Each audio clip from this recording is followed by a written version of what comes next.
On today's show, a small town offers Minnesota big winter fun. The idea of kids who dream of skating all over town. We discover art best inspired by our North Woods. Yeah, you can be pretty generous. And a mouth-watering recipe fit for your holiday table. Just don't forget the wild game.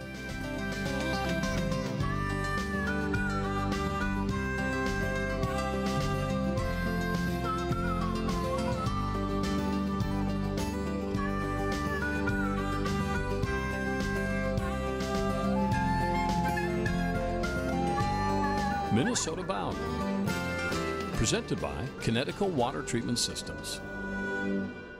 Hi everybody, Bill and I welcome you to Minnesota Bound. Up first today, we are headed north, way north of the Canadian border town of Warroad, where residents, by accident, created a new Minnesota winter tradition.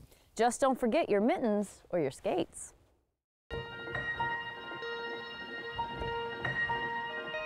Christmas might be a holiday of gifts, but Old Man Winter, long ago, gave this town so much more.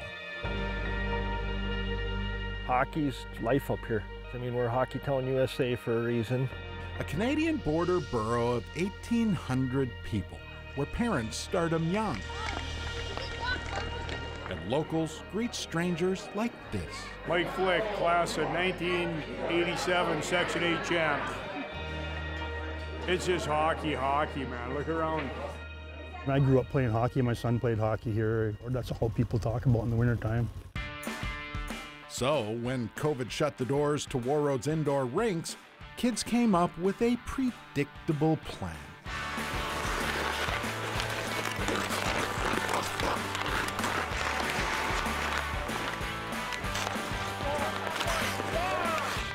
See, everyone skates on homemade rinks alongside Warroad's river. Kids from the river that way and from the river that way, they'll meet here and they'll get a game going. It's been just a beautiful thing for our community. You live here, you play hockey. Just to have fun, skate. High schooler Tori Kennedy had an idea to up the fun factor. Better let her dad explain. My daughter says, let's see if we can plow from the neighbors to our rinks. So the next day we decided to give it a try and it went well. Sure did. Tori's trail became Warroad's Trail, a river rink system stretching 2.5 miles across town. It's been amazing for just people getting outside. The cutting of the skates on the outdoor ice is completely different than anywhere else. Frank Crane traded daily walking shoes for old skates. And they put the trail right by my house. I can just walk down to my dock, put my skates on and go for a skate. I hadn't skated for probably 30 years, I don't know. It's been a long time. First time, a little scary, I was a little wobbly. The sudden magic of a new winter legacy.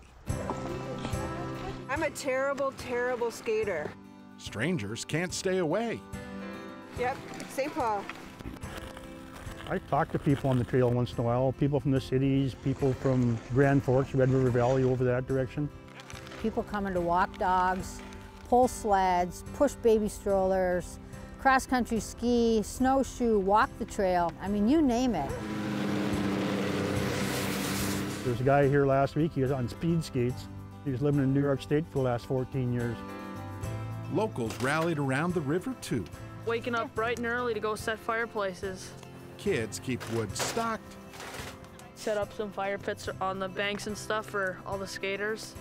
And dads do the dirty work of cleaning ice. The Riverbend Maintenance Fund does a concession stand. We have snacks and a bonfire. Look at that beautiful hot dog there. I'm gonna go attempt to make my 13-year-old happy. Wish me luck. Everything's free will donations. And that might truly be Warroad's best kept secret. People here share happily, a gesture best expressed by the old garbage can. We have a bucket of sticks and that's kind of iconic. So when people come down, they're like, oh my gosh, look at the hockey sticks. And these ones are probably like $10 hockey sticks, but they've been around forever. Free to anyone who might take time to stop and just go for a skate. A river of dreams come true. Minnesota's newest frozen treat. A gift given to all of us from a hockey town where even the frostbite comes free. Hey, would you like to know more about our stories? Well, then join us for the Minnesota Bound podcast, the stories behind the stories, where we look back on our favorite adventures. You can find it anywhere you find podcasts. This right here are legs for deers. With the Up next, holiday art inspired by the North Woods. Minnesota Bound is brought to you by Connecticut Water Treatment Systems, North Dakota Tourism, Star Bank, and by StrikeMaster. Up next, Ron Shera shares the story of a family business all about holiday spirit and life in the woods. On a cold, gray Minnesota winter day, you'd find most people huddling indoors. But not the Held family. Which way is she going? They're out in the woods, sawing, cutting, gathering. Want me to grab that, take it for you the rest of the way? I think I got it. And piling as many birch trees as they can onto their trailer. You guys are messing around. Oh no! It's get it done time! Colleen Held sees tree branches differently than most of us. So this right here are legs for deers with the white. To her, so right here is a nice pair of antlers. The woods is a place for inspiration. Right there, there's reindeer all day long. It's the hunt, yes, the hunt of looking for, you know, the neat birch trees. Yeah, we are scavengers. Not that I'm cheap, but I see something in it, you know, I can make something out of it. They gather until their trailer is piled high with birch. They load up, tighten down, and hit the road. This is a small load compared to what we normally have.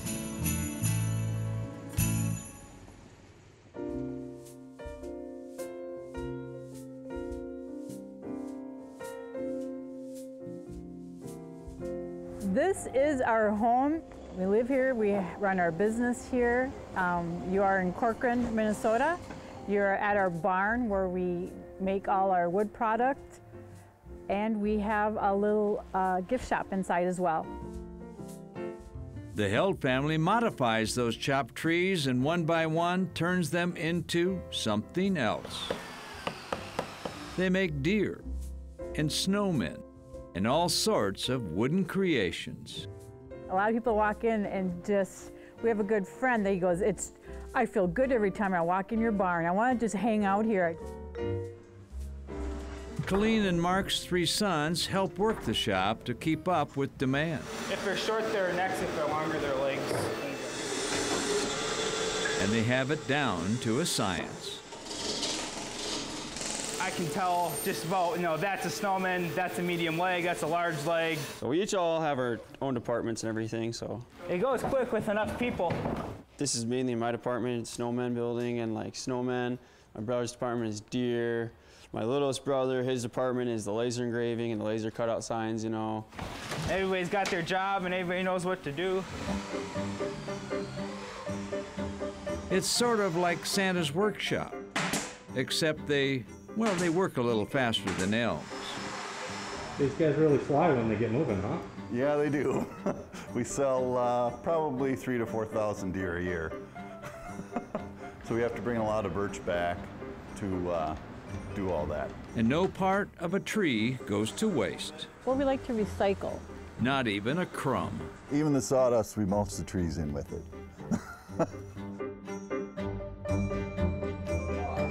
We started out making the birch deer and snowmen, and we kind of just been stuck in the Christmas theme.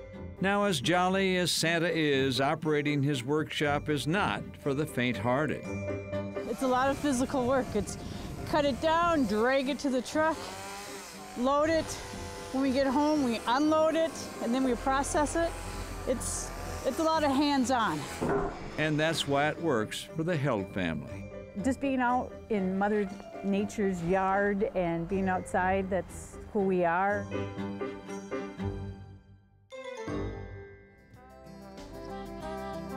Still ahead, our ode to the holiday season. But first, a Minnesota-bound tradition, our annual holiday recipe for your holiday table. So good. Closed captioning provided by Treasure Island Resort and Casino.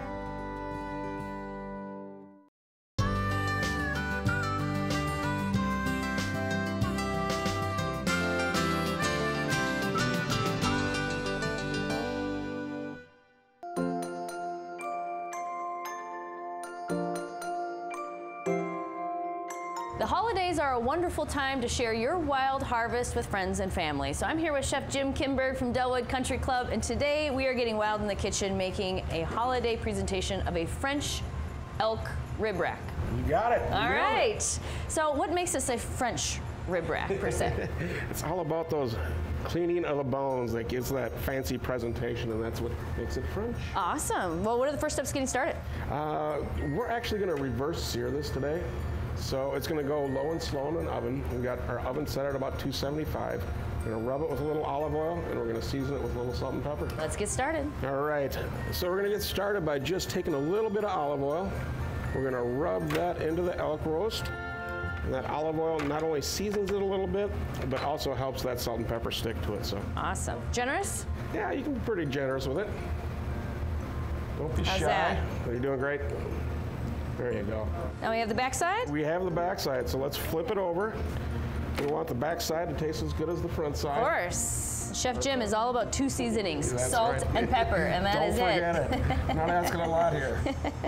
Voila. There you go. Time for the oven? Time for the oven. And reverse searing means low temperature and slow cooking. Low, slow for a longer period of time. So we have the oven set at 250 degrees. So low and slow, how much time does this need to stay in the oven? It's going to be approximately 30 minutes. The goal is to get the internal temperature up to 100 degrees. That's about a 3-pound roast in there, so approximately 10 minutes per pound. But I do want to check it a little early just to be sure we don't overcook it. Never overcook it. Never, ever overcook it. So it's been about 25 minutes, yes? 25 minutes. All right.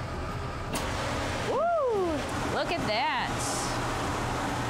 So we're going for 100. Looks like we're just a little bit over, which is fine. But yeah, we're looking great. So we've got our cast iron skillet. Pretty ripping hot, like medium-high heat. See a little smoke coming off there. And how much olive oil did we just put in the pan? 3 tablespoons, close to a quarter cup. So now we are going to kind of lay this rack top side down. There's the sizzle. There's the sizzle, exactly. Put the second one in. And how long do we sear those? Just a couple of minutes. We just want that little crust of color. We're going to bump up the flavor just a little bit with some shallot, a little bit of garlic, and then some fresh herbs, yes. We're just adding another layer of flavor, that little hint of what is that? That's fresh herbs. All right, moment of truth, Laura. Let's see how we did. That is So going to be perfect. hopefully if we did this right, it's that perfect Look at medium that. rare, just juicy. This looks beautiful. Thank you. As you gather around the table this holiday season, you can go ahead and share your wild game and memories with family and friends. You ready for a taste test? I'm ready. So good. It's really good. Merry Christmas from the Minnesota-bound family to yours.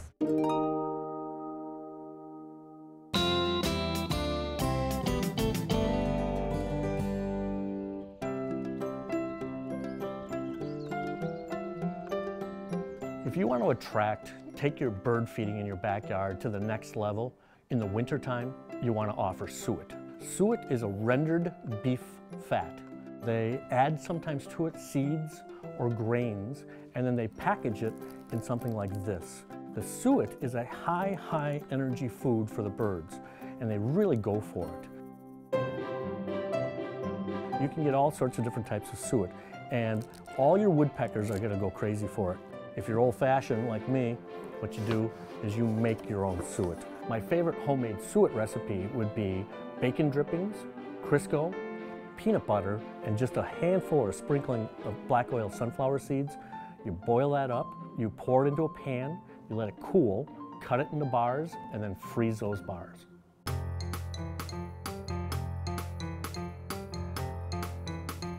We've got 2 different kinds of suet and 2 different kinds of cages that we offer them in. I like this one here because it has a prop, a tail prop. The bird lands here and its tail pushes against here, gives them a nice stable platform to be able to get to the suet.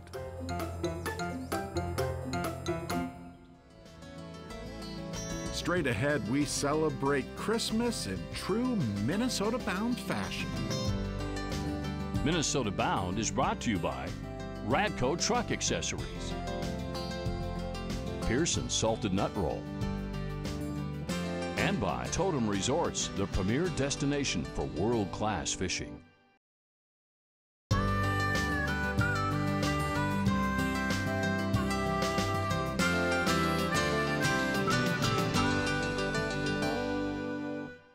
Welcome back. It's time for my dad, Ron Shera, to pay tribute to the holiday season.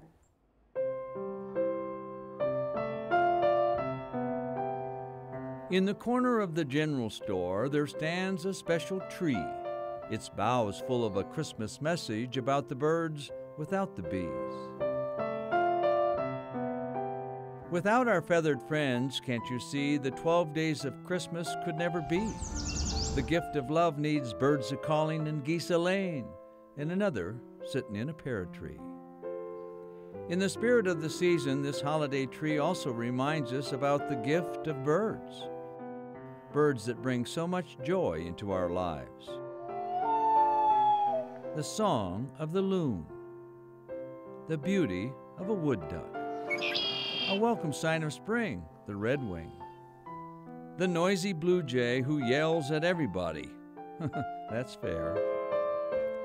We too show our love of feathered visitors. We hang birdie treats to eat, seeds of many kinds and nifty shapes and sizes. Yet birds mean more to us than handouts and such. They give us mysteries of migration, where the wild goose goes. They leave us at the right time, but how do they know? Even Frank Sinatra noticed. I believe in nature, in the birds, the crooner once said. If these things are what you mean by God, then I believe in God. Of all the birds of Christmas, the cardinal sits at the top. It can fly like Santa Claus in a suit so red and bright. Only cardinals end their day at sundown. Only Santa flies at night. While the bird songs of winter tend to be short and sweet, most birds, despite the cold and snow, still try to tweet. To send a joyous holiday greeting, look what I've found. A wish to you and yours from all of us from Minnesota Bound. It goes like this. A lady named Yubi once said, to find happiness in life, simply listen to the birds. And don't hate nobody. Are you listening? Merry Christmas.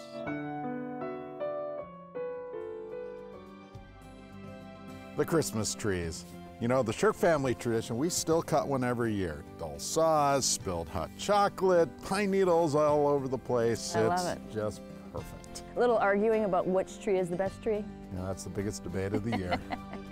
Well, that about does it for us. We'll see you back here next week. In the meantime, do not forget to introduce a kid to the great outdoors.